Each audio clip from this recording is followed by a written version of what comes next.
உங்க கூட ரொம்ப நாள் பழகிட்டு இருக்காங்க.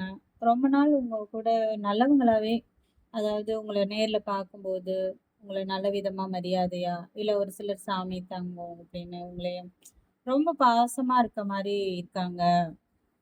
அப்படின்னா, நீங்களும் அவங்க மேல ரொம்ப நம்பிக்கை வச்சுருவீங்க. அவங்களுக்கு என்ன வேணுமோ செய்யறது, அவங்களுக்கான மரியாதையும் நல்லபடியா குடுக்கறது. அப்படி நீங்க நல்லா அவங்கள பார்த்துக்கிறீங்க. ஏன்னா, அவங்க நம்ம மேல பாசம் வச்சிருக்காங்க, நம்ம மேல அன்பு வச்சிருக்காங்க அப்படின்னு நம்பிர்றீங்க. இல்லையா? ஒரு கட்டத்துல அவங்க உங்களுக்கு முன்னாடி மட்டும் தான் தங்கம், சாமி அப்படின்னு உங்கள கொஞ்சிட்டு, பின்னாடி பார்த்தீங்கன்னா, உங்களைய ரொம்ப மோசமா சொல்லிட்டு இருக்கிறது.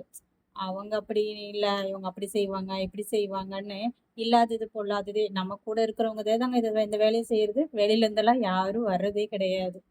அப்போ ஒரு கட்டத்துல உங்களுக்கு அது தெரிஞ்சிருது. அப்போ உங்களுக்கு எவ்ளோ கஷ்டமா இருக்கும்?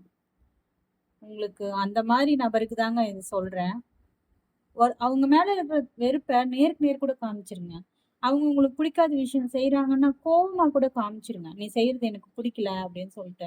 ஆனா முன்னாடி ஒரு மாரி பேசிட்டு, நடிச்சுட்டு, பின்னாடி போய் அவதூறு பேசாதீங்க. ஏன்னா அவங்க உங்கள நம்பியிருப்பாங்க இல்லையா? அதனால உங்ககிட்ட நெறைய விஷயங்கள் ஷேர் பண்ணியிருப்பாங்க. அது நல்லதோ, கஷ்டமோ, நஷ்டமோ எல்லாமே ஷேர் பண்ணியிருப்பாங்க.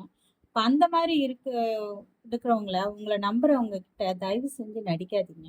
அது ரொம்ப வேதனையா இருக்கும்.